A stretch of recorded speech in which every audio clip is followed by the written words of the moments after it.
What's going on, everyone? It's Average THC Guy, and today we're going to be talking about the time I got offered weed on vacation by a total stranger. Now, I know last week's episode, or I guess the last episode, not last week, but it did get a little serious, and now we're gonna lighten things up with just a good old-fashioned average THC guy story about, weed. So, this story starts around the beginning of October 2023. I'm gonna add in a little bonus story time to give you context for this story. So, I said in my last story that my dad said that it would take a month for him to get everything sorted out before I could smoke again. Lasted about 3 weeks. And around on October 3rd, I remember the exact date, I asked him if I could have my stuff back. And he said, yeah, that's all right. And to assert my dominance over the house, I smoked a bowl in my room. I even videotaped myself doing it. And after that, I got blasted. I mean, it was not even funny. Well, it was funny. It was very funny, actually. But I got obliterated. Like, you know how people say, eyes as red as the devil's dick? This was literally that. Like, my eyes were bulging, almost popping out of my head. They were, like, glowing red almost, like a fucking rat. And then, so after I smoked that fat bowl of some fucking month-old weed, uh, that was not stored properly, mind you, I made my way downstairs. And then I decided to watch on my phone, and I decided to watch videos about the movie Idle Hands. I don't know if y'all have ever seen that, but it's a great movie. And yeah, I was just so completely obliterated. I would like keep smiling. I would like look over to my dad and then look away, and like I just had the weirdest fucking smile on my face. And so yeah, that's how I got back into the groove of smoking. But now that I could smoke, I wanted more of it. And so this brings us to the main meat of the story. When we went to Pigeon Forge, Tennessee for vacation. And Dad and I like to do this every year. We like to do the same things every time. It's just a nice little tradition we have every fall break. And this fall break, it was at a very tumultuous time in my life where I had just switched to online classes after leaving the University of Louisville, and I I was not burdened to anybody. I was, I could go where I wanted, do what I wanted, and that led to me, going on this trip. And I knew before I even left for that trip that by the end of it, I was gonna try some of that Tennessee Kush to compare it to the stuff we get at the smoke shop back home. And I was going to do just that. And so I knew I wanted to get high on this vacation for one reason. We always stay at this hotel. It's a Christmas themed hotel. And I swear to God, the lobby of this place looks like Santa's workshop. It is the coolest place you will ever see. And I knew I wanted to see that after my fresh off a tea break tolerance, I wanted to see how I would react to seeing that. So I was fiending, bro. I was fiending. And so after we spent the day just doing all the normal stuff, we went to the Christmas store, Alcatraz Museum, the island, all those places. Just, you know, doing all our normal traditions. And then night fell. And I asked Dad, hey, could I go down to this dispensary I saw earlier and get myself a little bit of bud? He said, sure, that'd be fine. And so I went down there, I started walking down there, and I was just walking down this sidewalk along this, like, very busy strip of road, and I was just sort of, I was just minding my own business, and then I walked past this 50s diner. There's a lot of those in Pigeon Forge if you've ever been there or if you haven't been there. And pulling out was this car that had about 5 college students all packed into it. And they stopped. One of them rolled down the back window and said, "Hey." And I said, "Hey, back." I was kind of confused at this point. And then he said, "You want to buy some weed?" And I'm like, "Hell yeah. Are you selling?" And they're like, "Yeah." And he says the magic words, $4 a gram. $4 a gram. Now, I ran the risk of it being some absolute fucking bunk, but I could not believe that price because I knew no dispensary this anywhere near here is going to be selling me anything for $4 a gram. I mean, your at the time would probably charge me $4 for like the fucking dust that's left on his roll tray after he's done smoking. Like that that was just an unheard of price. And so I am like, yeah, but I don't have any cash on me. I was planning to pay for my stuff at the store with a card. And they're like, okay, just give me your Snapchat so when you have cash. And I really tried to get their Snapchat. I really tried. But I couldn't find it anywhere.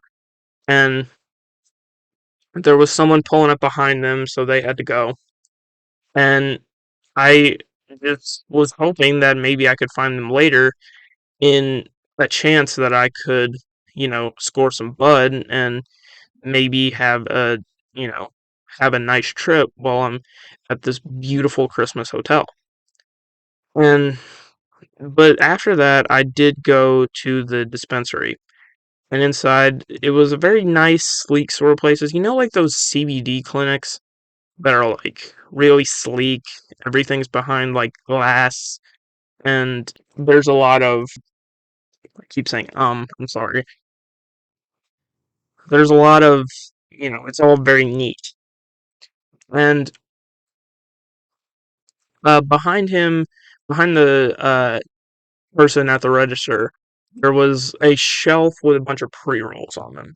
It was all THCA, and that's what I was expecting. Um, but I asked him for one wedding cake pre roll, and then the motherfucker carded me. That's why I wanted to buy from dealers, because dealers don't fucking card you, but smoke shop people do. And once he found out that I was not, in fact, 21, he said, I can't sell to you. And I said, well, hey, I'm a medical patient. I wasn't. And he said, there's nothing I can do, man. Sorry. And so my dad comes and picks me up because he had already came to give me money because I didn't realize that it was cash only. So after that, I got back in the car with him, and or I actually walked back. Never mind. And I said to my dad they wouldn't sell to me because I'm underage. And he was like, really? That sucks. I mean, I could have gone in and gotten it for you. And I asked him, would you? Still hoping I had a chance to score some bud this night. And he asked me, are you okay? And I was like, yeah, I'm fine. I just really, really want some bud right now. And so I just decided to turn in and maybe just enjoy the atmosphere of this place sober. And then we had some DoorDash. We had DoorDash some Chipotle, and I went out to get it from the driver. And the driver was in all camo, and his eyes were fucking red. And I was like, yeah, this guy knows. And so I got the stuff from him, and then as he's walking away, I'm like, hey man, and then he turns around, and I'm like, you know where I can score some weed? And he's like, no, I don't. Like, he was almost offended by it. And so, yeah, I spent the rest of that night stone cold sober, and I really, really wished I could have gotten that 4 gram deal, but it's not all, it's not all bad. You see, the next day, our plan was to go to Gatlinburg. Gatlinburg is a city right next to Pigeon Forge that has a lot of nice shops. It's a really nice area, and we were gonna go there. But the thing was, that road was packed tight. I mean, there was no getting in or out, and so there was really no place we could park. There was no place we could go. So we just decided to give up on the idea of actually going to Gatlinburg that day. And my dad was like, yeah, I'm sorry, I don't think we'll be able to do this. Is there anything I can do to make it up to you? And I'm like, there may be one thing. And so I said, I saw this store that was called Tennessee Hemp Company on the way over there. And it was one of those big stores. It wasn't like the dispensary I went to, that was really small. This was big. And I said, could you buy me something from there? And he said, yeah, that'd be fine. And so I went in there, and this place was a lot different from the other one. It had like a rustic log cabin thing going on. There was a lot of people there, and it was still a lot of it was around glass, but in the middle there was like tables that had roll trays and different accessories on them. And I really anticipate going back to this place when we go this year. And I went up to the little iPads they had, and they said they had some Oreos pre-rolls. And so I love Oreos. That was one of the first real weed strains I ever smoked. And so I'm like, yeah, I'll take that. And the pre-rolls were like an eighth. And so they cost like $35. And I knew I was gonna, you know, probably smoke the whole thing with my friends that night. But he's so I go back out, he goes in and he gets it, and he says that they told him to keep the receipt with him because cops will like to get you on stuff like that. But we were able to make it home that night, and I invited a bunch of my friends over, and we had a nice little joint rotation with my Tennessee joint, and in all honesty, wasn't bad. And so we enjoyed that. And how does it compare to Kentucky THCA? They're about the same. I think they're both cut from the same cloth, so to speak. And so, yeah, I think that is why I think they're both really good, but neither of them really tops the other, so to speak.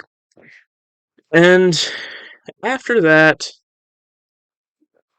it was really just smooth sailing from there. We just hung out in the backyard, enjoyed our nice little high, and I enjoyed the fact that I got to finally try some Tennessee weed. And so that is the story, ladies and gentlemen. The time I got offered weed on vacation, but I couldn't have any of it, but I did instead buy a pre-roll from a local head shop.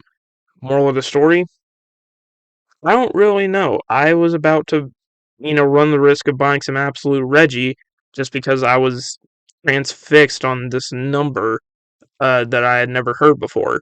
So, would you do the same thing if you were in my position? If you were that down bad and you really wanted to get high that very night, would you do the same? Would you buy from some random people that you saw outside a 50s diner? Oh, leave it in the comments. What do you think? And I will see you all next time.